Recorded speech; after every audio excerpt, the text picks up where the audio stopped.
Hello friends, तो जब भी हमारे द्वारा कोई गुड्स का मूवमेंट किया जाता है और उस केस में यदि गुड्स की वैल्यू 50,000 रुपये से ज़्यादा हो जाती है तो उस केस में हमें ई वे बिल पोर्टल पे जाके ई वे बिल जनरेट करना होता है। क्योंकि यदि हम ई वे बिल जनरेट नहीं करते हैं तो उस केस में हम अपने गुड्स का मूवमेंट नहीं कर पाते हैं। लेकिन काफ़ी सारे टैक्स पेयर होते हैं, उनके द्वारा जब ई वे बिल पोर्टल पर जाके ई वे बिल जनरेट किया जाता है तो ई वे बिल पोर्टल पर काफ़ी सारी टेक्निकल एरर की वजह से वो उस टाइम ई वे बिल जनरेट नहीं कर पाते हैं। तो इस तरीके से अब गवर्नमेंट के द्वारा आपकी प्रॉब्लम जो है उसका सॉल्यूशन कर दिया गया है। तो इस तरीके से अब गवर्नमेंट के द्वारा आपकी प्रॉब्लम जो है उसका सॉल्यूशन कर दिया गया है, यानी कि अब आपके पास ई वे बिल पोर्टल 2 अवेलेबल हो गया है। तो इस तरीके से अब आपके पास 2 ई वे बिल पोर्टल है। तो आज की इस वीडियो में मैं आपके साथ डिस्कस करने वाली हूँ कि इन 2 ई वे बिल पोर्टल का आप किस तरीके से यूज़ कर सकते हैं। क्या यदि आप ई वे बिल पोर्टल 2 पे जाके अगर अपना ई वे बिल जनरेट करते हैं तो क्या आपको फिर से नया यूज़र आई डी और पासवर्ड क्रिएट करना पड़ेगा। तो वीडियो आपके लिए काफ़ी यूज़फुल होने वाली है, इसलिए वीडियो को एंड तक जरूर देखें। रिसेंटली GSTIN के द्वारा एक नया ई वे बिल पोर्टल लॉन्च किया गया है, जिसकी डिटेल आप GST पोर्टल पे जाके देख सकते हैं। तो इस तरीके से GSTIN के द्वारा जो ये नया ई वे बिल 2.0 पोर्टल लॉन्च किया गया है, जो कि आपके 1 जुलाई 2025 से एक्टिव होने वाला है। इसका मेन ऑब्जेक्ट क्या है? The new e-way-bill 2.0 portal has been developed in response to taxpayer demand for continuity in service during exigency. It enables cross-portal access to critical e-way-bill functionalities, ensuring seamless operation for taxpayer and transporter. तो कई बार क्या होता है कि जो taxpayer होते हैं या ट्रांसपोर्टर्स होते हैं जिनको अपने गुड्स का मूवमेंट कराना होता है, तो उस केस में जब उनके द्वारा ई-वे बिल पोर्टल पे जाके ई-वे बिल जनरेट किया जाता है तो उस टाइम ई-वे बिल पोर्टल पे किसी भी टेक्निकल एरर या फिर ग्लिचेस की वजह से ई-वे बिल पोर्टल जो है वो सही तरीके से वर्किंग नहीं कर पाता है। तो वहाँ पे टैक्सपेयर या ट्रांसपोर्टर्स जो होते हैं वो इमीडिएटली अपना ई-वे बिल जनरेट नहीं कर पाते हैं।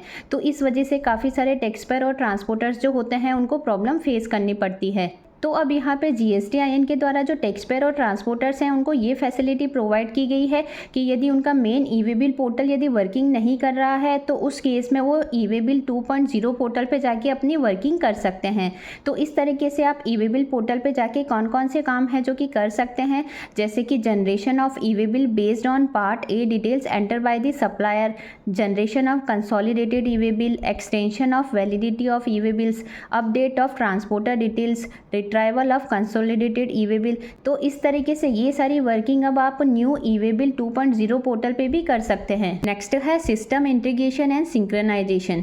इन the event of a technical issue और down time on the e way bill 1.0 portal, taxpayer में perform all necessary operation on the e way bill 2.0 portal and carry the e way bill slip generated therefrom. यानी कि यदि मान लो कोई taxpayer है जिसके द्वारा ई वे बिल जनरेट किया जाता है और उसको यदि ई वे बिल 1.0 पोर्टल पे अगर कोई भी टेक्निकल इशू आ रहा है तो इस तरीके से अब टैक्सपेयर के पास ये ऑप्शन अवेलेबल है कि वो अपने बिजनेस से रिलेटेड सारे नेसेसरी ऑपरेशन जो है वो ई वे बिल 2.0 पोर्टल पे जाके कर सकता है और अपने ई वे बिल की स्लिप जो है वो जनरेट कर सकता है।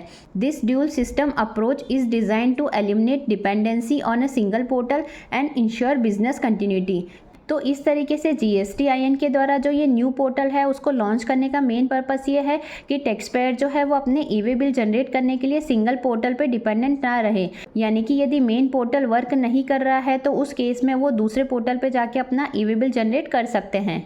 तो इस तरीके से GSTIN के द्वारा जो ये नया ई वे बिल पोर्टल है उसको लाने का मेन पर्पस ये है कि यदि मान लो आपका मेन ई वे बिल पोर्टल वर्किंग नहीं कर पा रहा है या वो डाउन टाइम में चला गया है तो उस केस में मेन ई वे बिल पोर्टल के सारे फंक्शंस जो है वो कंटिन्यू रहे और टैक्सपेयर और ट्रांसपोर्टर को किसी भी तरह की कोई प्रॉब्लम ना हो, इसलिए नया ई वे बिल पोर्टल इनेबल किया गया है। साथ ही ये जो नया ई वे बिल पोर्टल है उसमें आपके सेम फंक्शंस है जो कि आपके मेन ई वे बिल पोर्टल में है। तो इस तरीके से यदि मान लो आपका मेन ई वे बिल पोर्टल जो है उसमें किसी तरह की टेक्निकल एरर आ जाती है तो उस केस में आपके पास ये ऑप्शन रहता है कि आप ई वे बिल पोर्टल 2 पे जाके अपनी वर्किंग कर सकते हैं। तो इस तरीके से आपके द्वारा ई वे बिल पोर्टल 2 पे जाके जो वर्किंग की जाती है वो फ्यू सेकंड में ही आपके ई वे बिल पोर्टल 1 के साथ में इंटीग्रेटेड और मर्ज हो जाती है।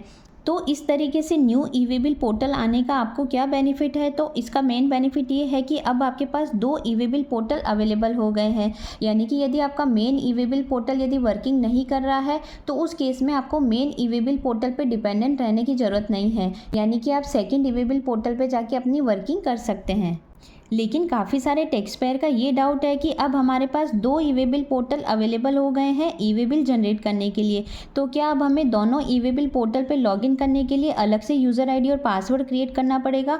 तो अब आपको अलग से यूज़र आईडी और पासवर्ड क्रिएट करने की रिक्वायरमेंट नहीं है, यानी कि आपका जो मेन ई वे बिल पोर्टल का यूज़र आईडी और पासवर्ड है उससे भी आप ई वे बिल 2 पोर्टल पर जाके लॉगिन करके और पासवर्ड एंटर करके आप अपनी वर्किंग कर सकते हैं। तो इस तरीके से गवर्नमेंट के द्वारा new E way bill portal लाने का मेन पर्पस ये है कि जो आपका मेन ई वे बिल पोर्टल है उस पर ओवरबर्डन ना रहे।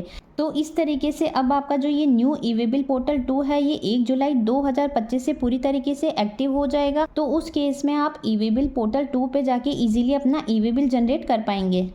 तो आई होप आज की जो ये वीडियो है वो आपके लिए काफ़ी यूज़फुल रही होगी। वीडियो से अगर किसी तरह की हेल्प मिली हो तो चैनल को लाइक शेयर एंड सब्सक्राइब करना ना भूलें। Thanks for watching.